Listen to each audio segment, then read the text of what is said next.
These are the Diarish was born on the 31st of August 1916, and then a small merchant town in German West Prussia on the shores of the Vistula River, and which is today located in north-central Poland, was apprenticed to a merchant in Bruck in northwest Germany, but like many his age, he would go on to spend 6 months in the service before the start of his military training in early November 1937. Volunteering for service in the Vermont as a signalsman or radio operator in a panzer regiment, he rose through ranks, quickly becoming an inter-officer at the end of 1938, conducted training ASA tank commander in the following year, and was commissioned as an officer in 1940. He saw no frontline service in Poland and France, and spent the years of 1939 and 1940 training troops for Regimental Replacement Battalion during his service on the Eastern Front. Was decorated with both classes of Iron Cross, the German Crossing, Gold and the Tank Destruction Badge music. His frontline service ended in December 1942. Just outside of Stalingrad, when he was wounded during an attack intended to relieve the encircled troops of Palace's 6th Army music by the summer of 1941. He was just 24 years old and a commander of a platoon of Panzer 35Ts. By June of that year, he would become ONOF, the 3 million troops who would march into the Soviet Union as part of Operation Barbarossa's largest military invasion in history, in which Regiment 11 would fight as part of 6th Division. In Army Group North, it is through his words that we will see the reality of the unforgiving nature of war on the Eastern Front music. 17th of June 1941, in the morning at 9:30 a.m., the company stood, assembled on the parking square, ready to leave behind the fence of the schoolyard on which the vehicles have been standing for the last 3 months. The dense crowd of people has ascended. Many school children among them had been given a day off just to see us go music. This piece makes his report, and then the bus arrives not too early like usually is on exercises, and our report tour like the boss, then briefly addresses the company, whereupon we are dismissed and mount our vehicles, and then our trusty old LT-35T aeroling. Again, the old buckets perform admirably. September 1939, the Germans launched their attack on Poland in response to this act of German aggression. Great Britain and France declared war on Nazi Germany. The Second World War had begun on the 17th of September 1939. The Soviet Union invaded eastern Poland, sealing the country's fate. The last operational Polish unit surrendered on the 6th of October after Poland's defeat. Nazi Germany and the Soviet Union divided the country in accordance with a secret clause in the German-Soviet Non-Aggression Pact, which had just been signed a few days before the demarcation line for the partition off German and Soviet-occupied Poland ran along the Bug River almost 2 years later, Vietnam Sander found himself in the West Prussian town off just 7 from the Soviet border, poised to be part of an vanguard that would smash the Ribbentrop Pact to pieces. Music, 17th of June 1941, the Moot in the Tankus. Excellent, there's a bottle of champagne in my luggage, which I will crack open first. Attack Out Back is playing the harmonica music. Herring is also sitting on the turret and is reading a funny book, a collection of jokes, drawings, caricatures, and humorous anecdotes. Whenever he reads a particularly juicy story, he laughs out loudly, while Weglands at the contents of her shoulder. Put that aside. I also have to keep One on my society while having a look at our surroundings. The summer landscape, with all its lakes, is quite nice, and the towns and villages make a tidy impression after dusk. During a clear night, there's a technical stop when the journey continues. They make themselves comfortable to catch some sleep. Litlick pulls himself up in the fighting compartment amidst ammunition boxes, luggage bags, and fuel canister, sleeping the sleep of the just right below. Ow. The gun carrying stretches out next to the fuel canisters on top of one of the hatches above the engine. A wonderful fan-driven warmth radiates from the other open hatch, sending my wireless operator into a blissful sleep and many of his fellow soldiers. The previous year would have been a quiet one in 1939 and 1940. Poland, Denmark, Norway, the Netherlands, and France had fallen. The British Expeditionary Force and the French army had been defeated in a matter of weeks. Most of Western Europe stood under the Nazi yoke in the shadows, however. Hitler was planning a new war, one that he had always wanted, and one that had been On the cards from the very beginning, the war against the Soviet Union, 18th of June, 1941. 7 east of Weiss Island, I'm sitting on a meadow in RM1, in the hope to be safe here from the huge swarms of mosquitoes down at the forest where the tanks are. It's just unbearable. We spent the rest of the night sleeping next to the tank after having taken great care to camouflage everything. Now we have finally stowed everything away properly. We are feared up and conducted the last technical check for it. The evening the journey continues further and further east, just like yesterday. Many aircraft passed over use it as a nice and reassuring feeling to know that in the worst case, we can always firmly count on head. From above, 21st of June, 1941, in readiness. In the deployment area, in the same moment on which the boss returned a dispatch, Ryder brought the address of the fever to the soldiers of the Eastern Front. It wassered out by utter Ovid, with his distinctive voice standing in the wagon of the boss. Whole company was assembled around it. Everyone was listening, eager, laserious faces during the furious deliberations, and while his final words were read out, he was clear the show would go ahead. Foreign music, Hitler had announced his decision to go to war with Russia on the 31st of July, 1940. After plans have been drawn up, Hitler issued Directive No. 21 to the armed forces, Joint Staff in the German High Command, ordering the three-branch Chiefs, the Vermont, to prepare an attack on the Soviet Union by no later than May 1941 in order to overthrow Soviet Russia even before the end of the war against England. The undertaking was Santo Barbarossa, or Case Barbarossa. It would be a military undertaking often preceded scale, formed into 3 enormous army groups advancing along a front line of almost 3,000 s in length. The German army and its allies would thrust deep into the Russian Heartland Army Group North, tasked to annihilate enemy forces in the Baltic states, to seize the Baltic ports and the Rupon, capture the cities Leningrad, and crunched out the initial goal of a group Earth.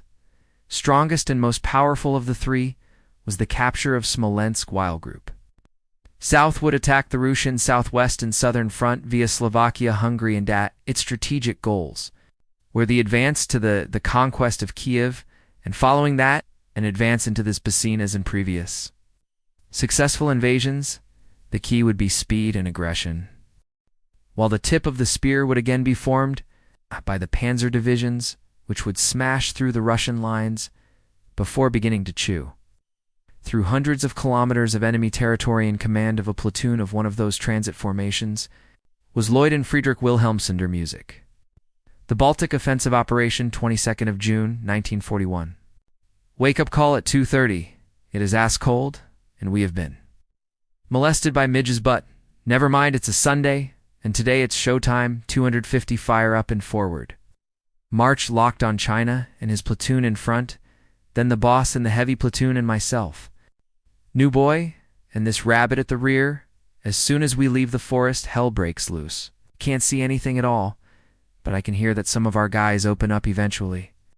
I and my lot also reach the spot where nothing seems to be going forward anymore, because a long anti-tank obstacle is holding the advance. Few bunkers are behind it, built from wood and sand, very solid work. The boss and the Panzer IV with Uber locked and Leonard drove up to the wooden boxes and fired directly into firing slits from a range of 5 meters or less. The fellows inside did not get out and kick the bucket.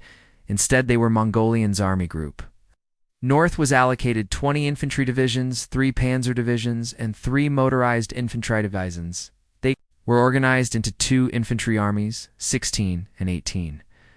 And one Panzer Group 4. Panzer Group 4 was ordered to break through the enemy border zone between the Namen and the Tilsit-Riga Road, and before long, the Dubsier sector between the mouth of the river and Zala. Panzer Group for Schau then thrust to the western Divina and established bridgeheads between Dunberg and Jakobstad. Point of main effort, so far as the situation allows, will be the area of Dunneburg. Orders for further operations will then be issued by the Army Group Music. 23rd of June 1941. I sit in the turret, a payoff binocular sing around my neck, headphones on and microphone at my throat. Ahead of us, something is burning. It must be a bigger place, Rossini. I guess the direction is about right. These giant pillars of smoke are Thebist. Signal to announce we are here, far better than any signal. Floretti, spring up to wherever there is enemy resistance. If one fires his gun into one of Thaus' wooden Lithuanian shacks, they immediately catch fire. Yesterday morning we could clearly see smoke rising up from Taubach, and it was thick enough to block out the sun here on the road. I can see smoke rising up along the whole of the horizon. First day of the German offensive of crossing the Russian border, Spencer Division had advanced beyond Thiersville, cast a respectable distance of about 90 kilometers, but it failed to reach the objective, the crossing of the Tubsia. Northeast of Rosineti, main reason for this was the unexpected ferocious defense of the soldiers of the Red Army, who would often fall to the last bullet, preferring to be killed rather than let themselves be taken prisoners. Ferocious resistance offered in particular during the first days of the fighting cost the German army dearly, with over 42,000 men killed, wounded, and taken prisoner in the first 8 days. The fighting for men like Logan and Sander death became a constant companion part of everyday life, something that was dealt and received, but that never alleviated the traumatic effect of losing friends. Music has Fallon have seen his grave as Panzer to number 601 stood on Therod's side, opposite its right side, hoed like a sieve. 7-centimeter anti-tank gun got a shell through his back, and was in one can only thank God for this. Could immediate tell yes. The next shell had ripped off both of his hands. Music short greeting hands and salute to the cap, and our Panzer rode on his parents will receive a letter from the company commander, who is heartbroken just like we are. Rather will be a death notice in the local newspaper, and his little blonde sister will cry for him. Music we, however, will march on with him in our thoughts. He will fight at our side, and his death will not remain unpunished. Music Friedrich Sander, and for many other young soldiers like him, tankers, infantrymen, and aircrew, the fighting was the first of their military careers. All had heard tales of heroism of their more experienced comrades who had already seen action in Poland, Norway, and France. Now it was Sander's chance to prove himself in combat. The soldiers oft Red Army, however, didn't make this undertaking easy. The German army faced a new ferociously fighting enemy. Music Soviet propaganda denounced all Germans as killers, violent beasts, and cannibal. Shaded of the Germans was actively and overtly incurred. Many Red Army soldiers fighting bravely in defense of their motherland believed that the Germans took no prisoners, which did have the desired effect. 27th of June 1941, and then finally were deployed to counterattack. A long drive to the burning barn ahead, carrying the riflemen along with us. A few shots into the mammoth tank suddenly starts to burn, then a few shots into an armored target on our hard ride, not visible for a driver, and effects thus unobserved. Company is getting in our way. We drive around the edge of the forest where the Russian field kitchens are. The infantry is only a few meters ahead of us when suddenly on the left of our tank a Russian stands up. Swinet pretended to be dead when our infantry came past him. That's an old classic, pretending to be dead, then firing from the rear, but that isn't a good idea when facing tank men like us. Floor the accelerator, turn left, and run over him. Problem solved. Man won't hurt anyone anymore. We're advancing when suddenly there was a very hard, metallic, and frightening bang. In the same moment I feel a sharp pain at the back of my head. For a moment my vision blacks out and then turns red. I try to find out what has happened. Tummy sky above me, a little bit of the edge of the turret. Hedge is missing, the observation mirror is smashed leather. Padding on the inside of the hatch torn, there's a hole in the light signal apparatus in the turret. Tiny metal splinters cover the breech of the gun, and the rest of the turret is strewn with fragments of leather and similar splinters. I feel the back of my skull, and there is blood on my fingers. Everything seems to be all right, however, as otherwise there would be more blood. Confirms that there are only a few small scratches on the skin. Lucky Muon, the tanks of the 6th Panzer Division had advanced another 290 kilometers, sconstly harassed, attacked, ambushed, bombed, and shelled by the Red Army with little sleep and in brutal heat. The strain of the rapid advance was taking a huge toll both mentally and physically. 28th of June 1941, the demand on the men, not only in battle, but also on the marquees, enormous. Sometimes the medic issues few pills which keep us awake, and then it goes on forward, ever forward, without light, eyes nearly glued shut with sweat and dust. Why tired and unwashed at 2 in the morning we came across a stream. the bridge across which was unable to take a load, and where Uberlot and Plaiskin and his gentlemen were directing the traffic. No need to describe the resulting chaos on the other bank. Local Jews had been put to work by the locals, serves those brothers. Right beards cut off, they can now repair thoroughs for many in the Baltic states. The German conquerors were welcomed as liberators from occupation by the USSR and its repressions. Lithuania, Latvia, and Estonia, all of which had been forcefully absorbed into the Soviet Union in the middle of 1940. For the Jewish communities, the German invasion didn't bring liberty, but unspeakable horror, fear, violence, and death. Starting in Lithuania one day after the German invasion of the Soviet Union, murderous anti-Semitic riots flamed up even as the first German troops arrived. Fueled and encouraged by the Germans, thousands of Jews would go on to be murdered in the early summer period, off the 220,000 Jews living in Lithuania when the Germans invaded on the 22nd of UN, 1941, over 195,000 were murdered. In the Holocaust music, when we came through the area of Fimagala, we noticed that the Lithuanians were flying their old national colors from their houses, green, yellow, red in the villages and smaller towns. There were men in olive green uniforms with swastika armbands in the Lithuanian coals. I asked one of those men who, to my surprise, even greeted me with a Heil Hitler. What kind of a wild association he was a member of, with a radiant smiley, explained that he was a Lithuanian partisan. A few of these weird forest tinies even carried rifles and were guarding some scruffy Jews working on the streets. The streets, by the way, deserve their own chapter. Unpaved, only covered with a layer of gravel, and in dry weather a layer of fine white, flour-like dust. And if there's only a little rainfall, then these roads, which are already marked red on our maps, turn into a mud bath of a kind no one in Germany could ever imagine. But once the people of the Baltic states rejoiced at the ousting of the Soviets from their lands, Barbarossa was far from bung.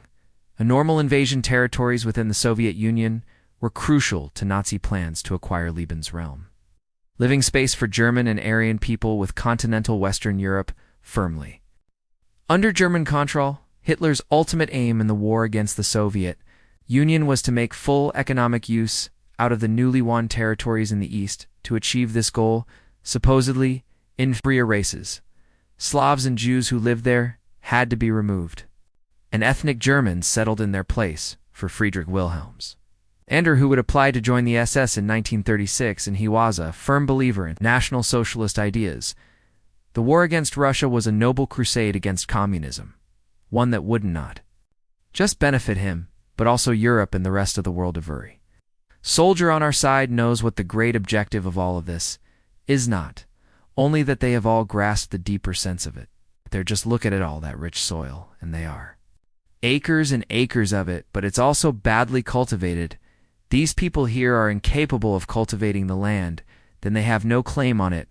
Bring German settlers here, they know about cultivation and animal breeding. There are a lot of things too. See here for the Lancer, even though life is not the same as it was in France, it is, however, a great political education for them. For they can learn about the wider plants of the fire, they can witness the difference between German culture and state of affairs in Lithuania. They can see the women here going to church in their dirty and gray gowns. Most walk barefoot, some have wooden shoes, which they often carry in their hands even when they go to church, seem to be unknown. The best the women folk are wearing a white headscarf. Even this is usually dirty and gray scruffy cats, a lot of them, and many. Alonso can't help comparing them to the French women whose acquaintance we made last year as June turned to July. German forces had made incredible progressions of Army Group South, had crossed the Horium River, and were rapidly approaching Tarnopol, which would fall on 2nd of July by the 30th of June in the sector of Army Group Center, 2nd Panzer Group under General Oberst Heinz Guderian, and the 3rd Panzer Group under General Oberst Hermann Hoth decimated the Soviet frontier defenses, aided several Soviet counterattacks, and encircled 4 Soviet armies near Bialystok and Minsk. Total of 420,000 men would march into German captivity about a week later. In the North, German forces were in the process of capturing Riga and the Baltic coast, while Panzer Regiment Levin had swung earthwards, established a bridgehead over the Daugava and Lavani, and was approaching. Vilnian of the final objectives before crossing the border into Russia music. It looked like the conquest of the Soviet Union would only be a matter of time, but even in the rapid pace of the advance and amidst the fighting, there were brief moments of respite. 1st of July 1941. In the GIF, the tents were pulled down and packed up, our outfits prepped for the night. March and vehicles made ready, corporals and fed people in the courtyard were in the boisterous move amidst other jokes and inanities. Sumian accidentally started to hum a tune. One man after the other joined in, and soon everyone was loudly singing the song of Marushka. The Polish girl Thin, countless lodged on China's driver, shot a harmonica between his lips, upon which it went on filters, music. It's the farmer who owned the farmstead we had moved into with our company was a Latvian, who during the World War had been held a prisoner for 7 months in Limburg. And Elin stood at the door with his wife and listened to the music. His oldest daughter, a squeaky, clean, intelligent girl of about 17 years, which I found exceptionally attractive, was standing with them during the day. I had ample opportunity watch her at work, even with all the heavy agricultural labor on the fields and in the stable-ish, kept herself well groomed, and some of the more inquisitive infantrymen even managed to watch the girl through their binoculars. While she was bathing herself in a stream now, that beautiful girl which I owed my heart suddenly approached me with a bunch of sweet-smelling wild roses. Said something in her own language which I didn't understand. I did, however, realize that they're wasamething, good and nice, and I felt it too, because she kept holding my hand with hers for quite a while in an affectionate manner. I have no idea why these people here suddenly wish us a good journey and lots of luck. The man had, of course, learned a bit of German during his time as a prisoner apart. From that I have realized that the whole area on the Latvian side is a lot cleaner and more cultivated than on the Lithuanian side. The cattle in the fields are premium brown breeding stock, which is quite a contrast to their small, ugly, and non-efficient goats. Kept in Lithuania, the wooden houses are clean and not covered with rotten straw, but with proper shingles in general. The properties here are more spacious, cleaner, and better looking. The farmer offered U.S. fresh cow milk as soon as we arrived, and soon after brought out to finely cut glasses, which he filled with home-brewed beer drawn from a pretty ceramic pot in return. He asked me for some cigarettes, as he would love to smoke but could never get any tobacco. He was delighted when Winter Hageman issued him with 2 large packets of Rushan cigarettes. We then moved out into the pouring rain. The white roses the girl had given Mitosh to the front of my tank. No. It is Friday, the 4th of July, 1941.